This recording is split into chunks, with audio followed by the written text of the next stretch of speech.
Assalamualaikum warahmatullahi wabarakatuh. Halo teman-teman, bagaimana kabarnya hari ini? Semoga semuanya dalam keadaan sehat dan semangat untuk mengikuti video pembelajaran kali ini. Kali ini kita akan belajar tentang genetika, yaitu ilmu tentang pewarisan sifat atau yang biasa disebut dengan hereditas. Check it out!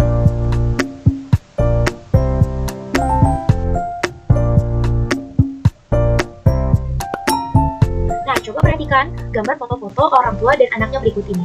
Mengapa sih ada kemiripan antara anak dengan orang tuanya? Mengapa orang tua bisa menurunkan sifat kepada anaknya? Nah, untuk mengetahui jawabannya, yuk simak video pembelajaran kali ini. Genetika adalah ilmu tentang pewarisan sifat. Ilmu genetika pertama kali ditemukan oleh Bapak Gregor Johann Mendel. Nah, genetika pertama kali ditemukan pada tahun 1822 dan dikembangkan sampai pada tahun 1884. Nah, pernahkah kalian mendengar istilah gen? Gen itu sendiri adalah faktor pembawa sifat keturunan yang diwariskan dari induk kepada keturunannya. Nah, di mana sih letak gen? Gen terdapat di dalam sel.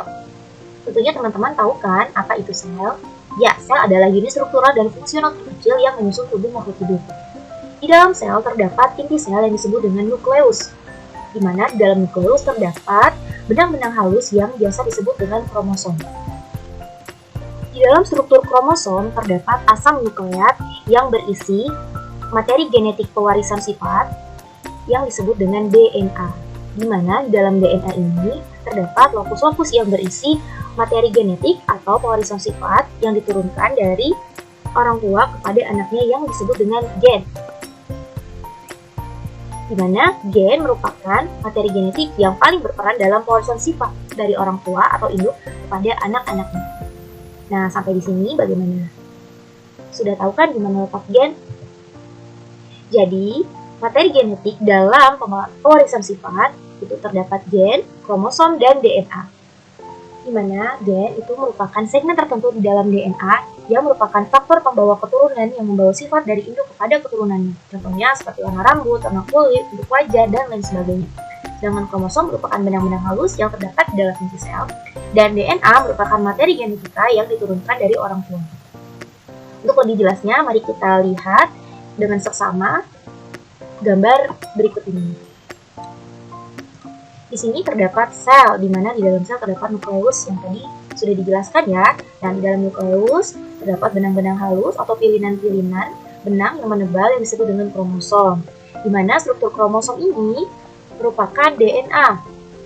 DNA adalah asam nukleat yang mengandung gen-gen atau mengandung kode genetik atau sifat yang diturunkan dari orang tua kepada induknya.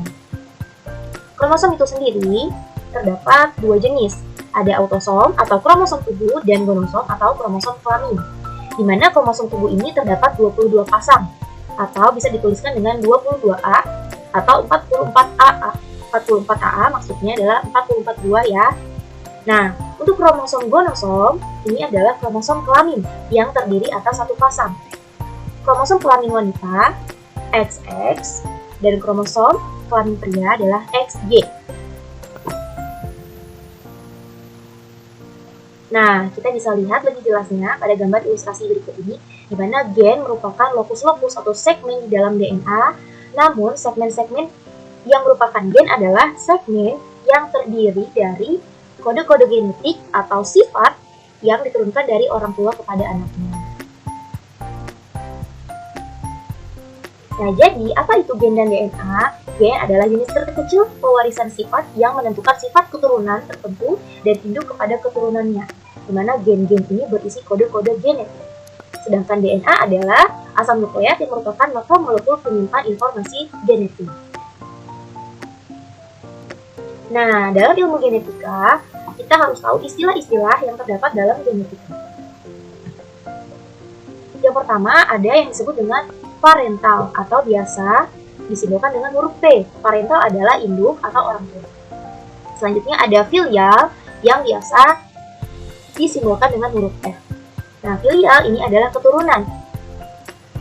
F1 adalah keturunan pertama atau anak, sedangkan F2 adalah keturunan kedua. Nah, kita bisa lihat parental dan filial dari pohon berikut ini. Nah, ini adalah orang tua atau parental. Kemudian, jika orang tua melakukan perkawinan dan menghasilkan anak atau keturunan pertama disebut dengan istilah filial pertama atau F1.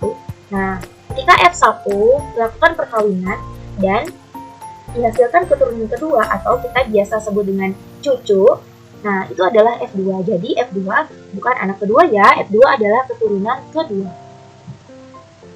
Selanjutnya, gen dominan dan resesif. Nah, gen itu sendiri kita tadi sudah belajar bahwa gen merupakan faktor pembawa sifat keturunan. Ada yang disebut dengan gen dominan dan ada yang disebut dengan gen resesif. Gen dominan adalah gen yang menutupi atau menang. Gen resesif adalah gen yang ditutup atau yang kalah. Gen dominan ditulis dengan huruf kapital, sedangkan gen resesif ditulis dengan huruf kecil. Contohnya A besar, P besar, B besar, dan gen resesif ditulis dengan huruf kecil, contohnya A kecil, P kecil, dan B kecil. Selanjutnya ada istilah genotipe. Apa itu genotipe? Genotipe merupakan gabungan gen yang sifatnya tidak tampak atau tidak terlihat dari luar. Genotipe dilambangkan dengan gabungan huruf tertentu. Nah, ada dua macam genotip. Ada genotip homozigot dan genotip heterozigot. Apa bedanya? Nah, genotip homozigot itu dituliskan berupa gabungan huruf yang sama persis. Contohnya A besar atau A kecil. Sedangkan genotip heterozigot dituliskan berupa gabungan huruf yang tidak sama. Contohnya A besar A kecil, B besar B kecil, C besar C kecil, dan seterusnya. Di mana genotip homozigot itu terdapat dua jenis. Ada homozigot dominan dan homozigot resesif. Di mana homozigot dominan ini ditulis dengan huruf A besar, dan homozigot resesif ditulis dengan huruf A kecil. Selanjutnya adalah istilah fenotip. Apa itu fenotip? Fenotip adalah sifat-sifat yang tampak atau terlihat, biasanya dipengaruhi oleh faktor lingkungan. Contohnya, warna kulit, bentuk hidung, warna bunga. Misalnya, bunga merah, bunga mawar warna merah, bunga mawar warna kuning, dan seterusnya. Istilah selanjutnya ada alel. Apa itu alel? Nah, alel adalah pasangan gen dalam kromosom yang sama.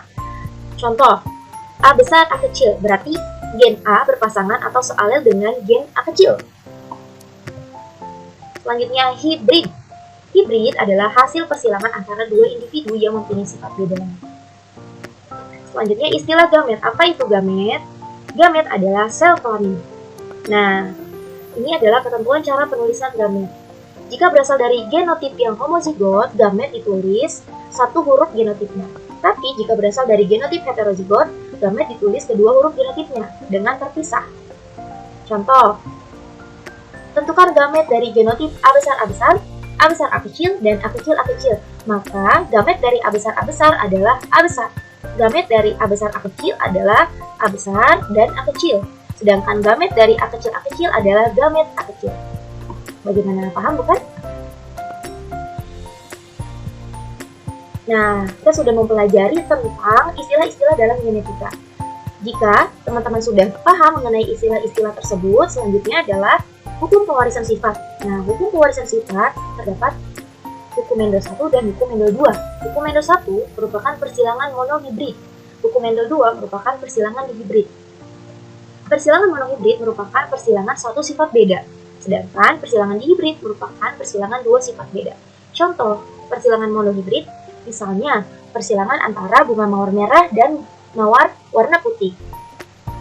Nah, jika persilangan dua sifat beda atau dihibrid, contohnya persilangan tanaman kacang kapri berbiji bulat dan berwarna kuning dengan tanaman kacang kapri berbiji kisut berwarna hijau. Seperti itu. Untuk lebih jelasnya, yuk kita simak contoh soal berikut ini. Perhatikan dengan seksama ya. Contoh soal. Disilangkan kacang ercis berbiji bulat dengan kacang ercis berbiji keriput. Sifat bulat dominan terhadap keriput. Tentukan F1 dan F2, rasio fenotipe F2 dan rasio genotipe F2. Pertama, kita tulis dulu parentalnya. Parentalnya di sini adalah kacang ercis berbiji bulat dengan kacang ercis berbiji keriput. Nah, sifat bulat dominan terhadap keriput. Karena di sini dituliskan sifat bulat dominan terhadap keriput, maka kacang ercis berbiji bulatnya kita tuliskan dengan genotipe B besar. Dan kacang ercis berbiji keriput kita tuliskan genotipenya dengan B kecil. selanjutnya setelah menuliskan parental, tulislah gametnya. Nah, tadi diberi keterangan ya, B besar bulat, B kecil keriput. Nah, gamet dari B besar yaitu B besar. Gamet dari B kecil yaitu B kecil. Setelah kita sudah menentukan gamet, maka filial atau keturunan pertamanya adalah B besar B kecil. Karena B besar disilangkan dengan B kecil, maka hasilnya adalah B besar B kecil. Artinya, filial 1 atau keturunan pertama yaitu kacang erkis berbiji bulat dengan persentase 100%. Nah, untuk menentukan F2 atau keturunan kedua, kita dapat menghilangkan parental B besar B kecil dengan sesamanya. Jadi parental 2 kita bisa tuliskan B besar B kecil disilangkan dengan sesamanya yaitu B besar B kecil. Nah, didapati gamet keduanya adalah B besar dan B kecil ditulis secara terpisah. Di sini juga gametnya B besar B kecil. Setelah itu kita bisa menentukan F2-nya dengan menghilangkan gamet-gamet tersebut, salah satunya dengan menggunakan papan catur. Kita tulis di sini gametnya, misalnya di sini yang jantan B besar, B kecil, misalnya ini yang betina B besar B kecil. Tinggal disilangkan deh, B besar dengan B besar berarti B besar B besar. Yang ini B besar dengan B kecil yaitu B besar B kecil. Yang ini B besar dengan B kecil yaitu B besar B kecil. Dan yang terakhir B kecil dengan B kecil yaitu B kecil B kecil. Nah, kita dapat menentukan perbandingan genotipenya, berarti yang tadi terdapat B besar B kecil genotipenya, kemudian ada B besar B kecil dan B kecil dengan jumlah B besar sebanyak 1, B besar B kecil 2 dan B kecil 1. Jadi perbandingan genotipenya adalah 1 berbanding 2 berbanding 1. Nah, bagaimana? Sudah selesai pembelajaran genetika kali ini.